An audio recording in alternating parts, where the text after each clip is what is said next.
Caleb उठा और गुस्से में उसने पत्थरों को किक किया। अच्छा ठीक है, मैं नहीं करूँगी, मुझे कोई और रास्ता सोचना होगा। नैटली को रोता हुआ देखकर केलब उसके पास बैठा। ओके, आई एम सॉरी, रोना मत प्लीज। चलो इस बारे में बात करते हैं। तुम सिर्फ नाटक करोगी और ये 1 महीने की बात है ना?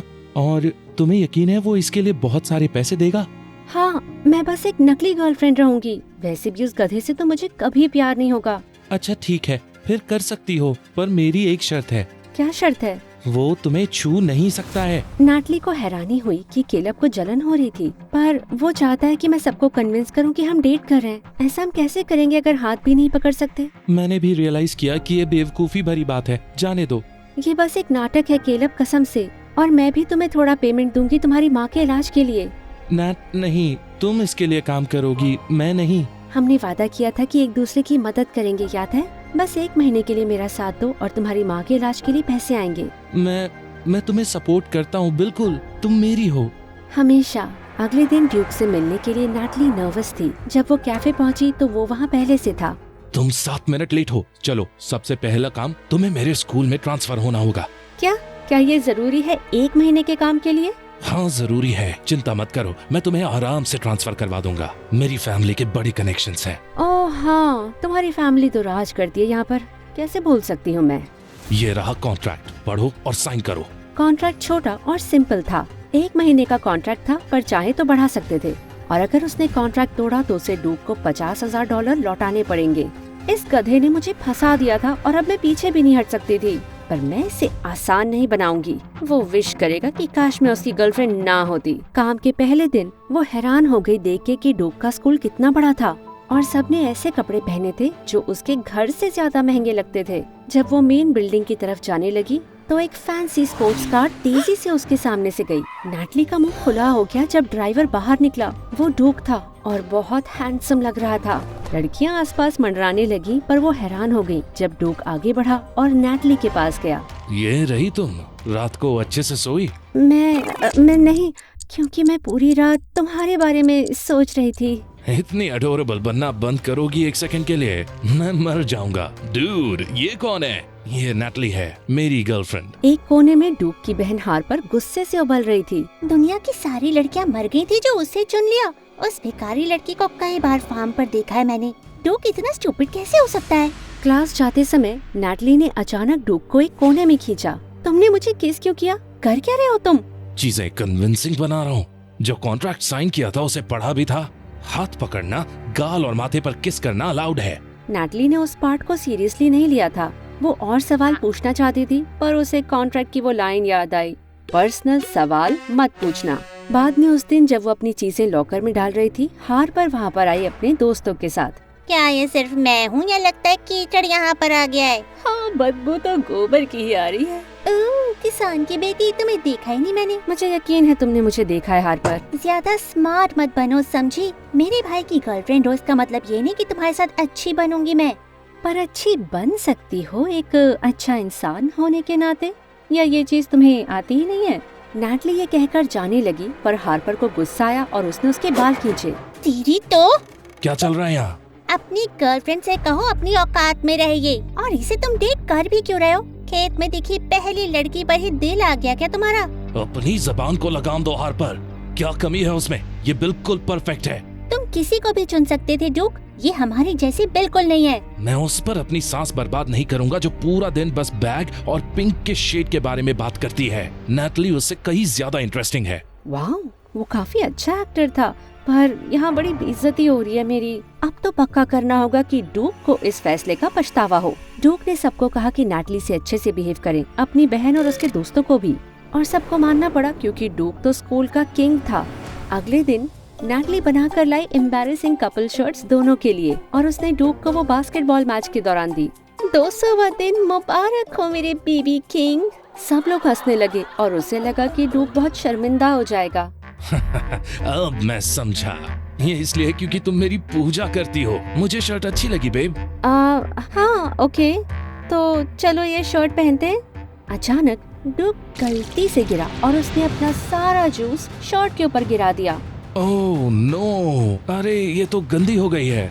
शायद अगली बार, पर मुझे जेस्चर अच्छा लगा। नैटली को बहुत गुस्सा आया क्योंकि उसका एम्बैरेस करने का प्लान बिल्कुल फेल हो गया था। शायद उसे कुछ और करना होगा। तो अगले दिन कैंटीन में वो उससे देर तक घूरने लगी। यकीन नहीं होता कि मैं दुनिया के सबसे हैंडसम इंसान को डेट कर रही हूँ। इसके पलकों को तो देखो, कितनी लंबी और कर्ली है, और बात ही मत करना उसके नाक के बालों की। नैटली को फर्क नहीं पड़ता था अगर बाकी सब लोग उसे पागल समझें। बस कैसे भी करके ड्यूक परेशान हो। ड्यूक बहुत प्राइवेट है, तो कोई अंदर की बात बताओ। ओह, इसे बहुत डर लगता है, खासकर मकोड़ों से तो बहुत ज्यादा। क्या? अरे शर्माओ मत ड्यूकी, हम सब किसी न किसी चीज से डरते हैं। एक्चुअली मैं घर पे स्पाइडर कलेक्ट करता हूँ, देखो। सॉरी गाइस, वो कभी कभी इस तरह का मजाक करती है। ऐसा होता है जब वो अपनी दवाई लेना भूल जाती है, अपनी पागलपन की बीमारी के लिए। नैटली ने टेबल के नीचे उसे लात मारी। बस तुम्हारे लिए पागल हूँ बेब। पर कुछ दिनों बाद उसने सारी हदें पार कर दी। जब ड्यूक एक प्ले में एक्टिंग कर रहा था, वो एक प्रिंस का रोल कर रहा था, और जब वो प्रिंसेस को किस करने ही वाला था, नैटली ऑडियंस में से चिल्ला पड़ी, मेरे बेबी किंग प्लीज, उस चुड़ैल को किस मत करो, तुम्हारे होंठ सिर्फ मेरे लिए बने हैं। सब लोग हैरानी से उसे देखने लगे, ड्यूक भी। उसने वापस प्ले पर फोकस करना चाहा, पर अपनी लाइन भूल गया और एम्बैरेस हो गया। वो मुड़ा जाने के लिए तो किसी चीज से टकरा कर गिर गया और सारा सेट प्रिंसेस के ऊपर गिर पड़ा। उप्स। और उसके बाद ही ड्यूक उसके पास बहुत गुस्से से आया। ये तुम कर क्या रही हो? किसने कहा है तुम्हें कि तुम एक क्रेजी ड्रामा करने वाली गर्लफ्रेंड बनो? तुमने सबके सामने मुझे शर्मिंदा किया है। हम महीनों से इस प्ले पर काम कर रहे थे और तुमने सब बिगाड़ दिया। दिक्कत क्या है तुम्हारी? ओके, मुझे माफ करो। मुझे नहीं लगा था कि मेरी बातों से तुम्हें इतना फर्क पड़ेगा कि अपनी लाइनें भूल जाओगे। मैं तो बस एक कन्विंसिंग गर्लफ्रेंड बनना चाह रही थी। मेरे साथ ये खेल मत खेलो नैटली। मैं जानता हूँ तुम क्या कर रही हो और ये काम नहीं करेगा। तुम मेरी गर्लफ्रेंड बनने के लिए मानी हो, और अगर तुम्हारे पास अचानक $50,000 नहीं आ गए तो तुम एक अच्छी गर्लफ्रेंड बनोगी या जेल में जाओगी। और विश्वास करो, मुझे एक सेकंड के लिए भी बुरा नहीं लगेगा तुम्हें जेल में सड़ता देखकर। तो ठीक से बिहेव करो। मैं नहीं चाहता कि लोग समझे कि मैं किसी साइको को डेट कर रहा हूँ। ठीक है, समझ गई। मेरा हाथ छोड़ोगे अब?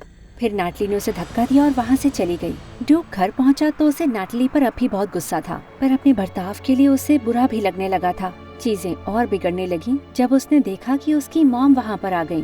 वो गर्लफ्रेंड कहाँ है जिसके बारे में तुम बताते रहते हो? हफ्ता हो गया है, उसे डिनर पर बुलाओ ना बेटा।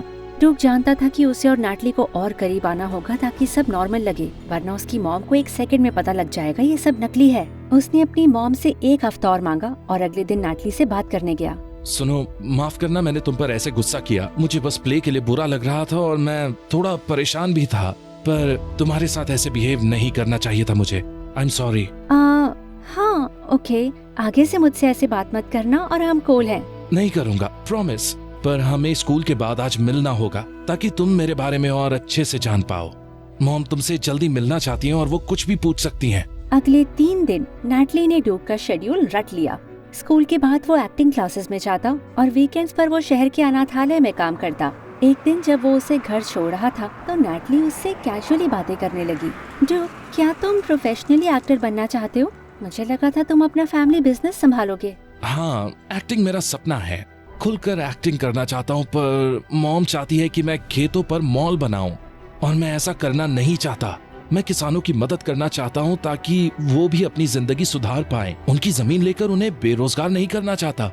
जितना टाइम नैटली ड्यूक के साथ बिताती, उतना उसे एहसास होता कि वो काफी अच्छा इंसान था। उसे बुरा लगा कि उसने ड्यूक को जज करके उसके लिए चीजें मुश्किल करी। उस दिन के बाद से वो ड्यूक के साथ काफी कंफर्टेबल हो गई। वो एक्टर बहुत अच्छा था और ऐसे कई बार होता कि नैटली भूल ही जाती ये सब नकली है। स्कूल में वो उसका हाथ पकड़ता, माथे पर किस करता और प्यार से उसे देखता। केलब ने उसे इतना प्यार कभी नहीं दिखाया था। इस सब से नैटली के पेट में गुदगुदी होने लगी। एक दिन वो उसे अपनी एक सीक्रेट जगह पर भी लेके गया, एक उजड़ा हुआ घर जिसे वो रेनोवेट करके एक दिन किसी किसान के बेटे को देने वाला था। नैटली के पेट में फिर से गुदगुदी होने लगी। नहीं, मुझे बस उसकी अच्छी क्वालिटीज पसंद है, ये ख्याल और कुछ नहीं है। रेस्टोरेंट में डिनर करने के बाद ड्यूक नैटली को उसके घर छोड़ने गया। जब वो उसकी कार से उतरी तो अचानक उसका पैर फिसला, पर ड्यूक ने उसे समय से पकड़ लिया। नैटली का दिल थम गया जब उसने देखा ड्यूक का चेहरा उसके कितने पास था, और फिर धड़कन तेज होने लगी। उसने खुद को संभाला और तुरंत पीछे हो गई। मुझे माफ करना, कभी कभी बहुत क्लमजी हो जाती हूँ। सिर्फ कभी कभी। एक्सक्यूज मी, मैंने कहा तुम क्यूट हो। तुम्हें अभी एहसास हुआ है क्या? ड्यूक ने बस एक मुस्कान दी और अपनी कार की तरफ जाने लगा। फिर मिलते हैं बेब। नैटली अचानक बोलना ही भूल गई। तभी केलब वहाँ पर आया परछाइयों से निकलकर। ये सब क्या था नैट? चीज, तुमने मुझे डरा दिया। ये सब क्या था मतलब? तुम्हें और ड्यूक को देखा, क्या तुम भूल चुकी हो कि ये सब एक नाटक है? कुछ नहीं भूली हूँ। देखकर नकली नहीं लग रहा था। यही तो पॉइंट है ना, नकली ना लगे इसी चीज का तो पैसा दे रहा है। नैटली केलब के पास गई और उसका हाथ पकड़ा। कम ऑन केलब, तुम जानते हो मैं तुम्हारे बारे में क्या फील करती हूँ। I love you. और उसके बारे में कैसा फील करती हो? उसे तो गाय के गोबर में धक्का देना चाहती हूँ। वो दोनों हंसने लगे, पर नैटली को अभी घबराहट थी क्योंकि केलब उसे शक की निगाहों से देखता था। बाद में उस दिन केलब अपने स्टेप डैड से बात करने गया। क्या तुम परेशान हो बेटा? मैं डरता हूँ डैड। नैट कहती है उसे ड्यूक से नफरत है, पर वो उसे इतना तो पसंद करती है कि वो उसे करीबी बढ़ाए जब कोई ना देख रहा हो तो भी। वो एक दूसरे को पसंद करने का नाटक कर रहे हैं ताकि लोग कन्विंस हो। बस एक्टिंग कर रहे हैं, जानता हूँ, पर फिर भी ये नैट है और ये मेरे लिए मुश्किल है। ऐसा मत कहो, उनका नकली रिश्ता हमेशा के लिए नहीं रहेगा। आगे के बारे में सोचो। एक हफ्ते बाद ड्यूक ने नैटली को अपनी फैमिली के साथ डिनर पर बुलाया। जब वो दरवाजे पर खड़े थे तो उसने देखा नैटली कितनी नर्वस थी, तो उसने उसका हाथ पकड़ा और मुस्कुराया। इससे नैटली को थोड़ी हिम्मत मिली और वो दोनों अंदर गए। लिविंग रूम में हार्पर और उसके पेरेंट्स उनका इंतजार कर रहे थे। वो इतने सोफिस्टिकेटेड थे कि नैटली घबराने लगी, खासकर उसकी माँ। तुमसे फाइनली मिलकर बहुत अच्छा लगा डार्लिंग, तुम तो बहुत खूबसूरत हो। ड्यूक ने तो हमें बताया ही नहीं। मैंने सुना तुम्हारी माँ मार्केट में आलू प्याज बेचती हैं और वो हमारे लिए काम भी किया करती थी। हाँ सर। ओह गॉश, मुझे तो शर्म आ रही है कि हमारे यहाँ इतनी गरीब मेहमान आई है। हार्पर, तमीज से बात करो प्लीज। Whatever। डिनर के दौरान मिसेस हार्पर ने उनसे बहुत सारे सवाल करे उनकी रिलेशनशिप के बारे में, और शुक्र है दोनों के जवाब एक जैसे थे। हैरिसन्स एक्चुअली काफी अच्छे थे, सिवाय उसकी बहन जो उसे गुस्से से देखती रहती। डिनर के बाद मिसेस हैरिसन नैटली के पास आई और उसे किचन में ले गयी। मैं तुम्हें कुछ देना चाहती हूँ डियर। बिल्कुल मैम। जब वो वहाँ पहुँचे तो नैटली हैरान रह गई देख के कि एक चाकू और बड़े सारे प्याज पड़े थे, और फिर अचानक मिसेस हैरिसन खुद ही प्याज काटने लगी उसके सामने ही। कहते हैं कि प्याज से बहुत सारा धन और सुंदरता मिलती है। ये तोहफा कबूल करो मेरी तरफ से मेरी होने वाली बहू, प्लीज ले लो। नैटली ने जब कटी हुई प्याज ली तो उसकी आंखों में आंसू आने लगे। क्या तुम रो रही हो? कितनी खूबसूरत लगती हो आंसू भरी आंखों के साथ। नहीं, ये बस प्याज के कारण है। इमोशनल होना अच्छा होता है डार्लिंग, खोल के रो लो। नैटली काफी घबरा गई मिसेस हैरिसन के अजीब बर्ताव को देखकर। उसने कुछ बहाना बनाया और लिविंग रूम में चली गई जहाँ ड्यूक और उसके डैड बैठे थे। उसने कहा उसे घर जाना होगा और ड्यूक उसे घर छोड़ने आया। मिसेस हैरिसन और हार्पर ने उन दोनों को बालकनी से देखा। पता नहीं आपको याद है या नहीं, पर ये वही लड़की है जिसने आपकी बर्थडे पार्टी खराब करी थी मॉम। मुझे सब याद है, और ये तो बस एक और बहाना है उसे भगाने का। आपने उसे डरा के भगा दिया? ओह डार्लिंग, तुम्हें क्यों लगता है वो चली क्यों गई? और ये तो बस शुरुआत है। अगले दिन नैटली ब्लीचर्स पर गई इस उम्मीद में कि ड्यूक वहाँ मिलेगा, पर नहीं मिला। ड्यूक ने उसे वहाँ बुलाया था ताकि उसकी फैमिली के मिलने के बाद का प्लान वो डिस्कस कर सके। वो उसे ढूंढने निकली, तभी स्कूल बिल्डिंग के पीछे उसे कुछ जानी पहचानी आवाजें सुनाई दी। वो चुपके से वहाँ गई और झाँक कर बातें सुनने लगी। ड्यूक और केलब बातें कर रहे थे। तुम्हें कोई प्रॉब्लम है क्या? तुम नैटली के बहुत करीब जा रहे हो। वेल, वो मेरी गर्लफ्रेंड है, नकली गर्लफ्रेंड। तुम्हें याद है ना कि ये सब असली नहीं है। तुम्हारी प्रॉब्लम क्या है? तुमने कहा वो सिर्फ एक दोस्त है, तुम्हें उसमें इंटरेस्ट है क्या? बिल्कुल नहीं, पर मुझे उसकी परवाह है। मैं नहीं चाहता वो तुम्हारे जैसे लड़के के साथ इन्वॉल्व हो। ओके, तो फिर ऐसे बिहेव मत करो जैसे उसके बाप हो तुम। मुझे उसके साथ इन्वॉल्व होने में कोई इंटरेस्ट नहीं है। अच्छा है, क्योंकि ये प्लान का हिस्सा नहीं है। तुम्हारा मुझे ये फालतू बातें बताना भी प्लान का हिस्सा नहीं है डूड। आसान नहीं था उस मूर्ति को ऐसे सेटअप करना कि नैटली सही समय पर आकर उसके गिरने का इल्जाम अपने सर पर ले। भूलना मत, तुम्हें मुझे इसके पैसे देने हैं। तुम्हें मैं पूरे पैसे दे दूंगा इसके बाद, वादा करता हूँ। और अपने प्लान को कैसे चलाना है इस पर तुम्हारी सलाह नहीं मांगी है मैंने, तो एटीट्यूड दिखाना बंद करो। ड्यूक चला गया और साथ ही केलब भी, और नैटली शॉक में वहीं खड़ी रही। क्या इन्होंने मुझे फंसाया? केलब ने कोई डील करी थी ड्यूक के साथ मुझे फंसाने की।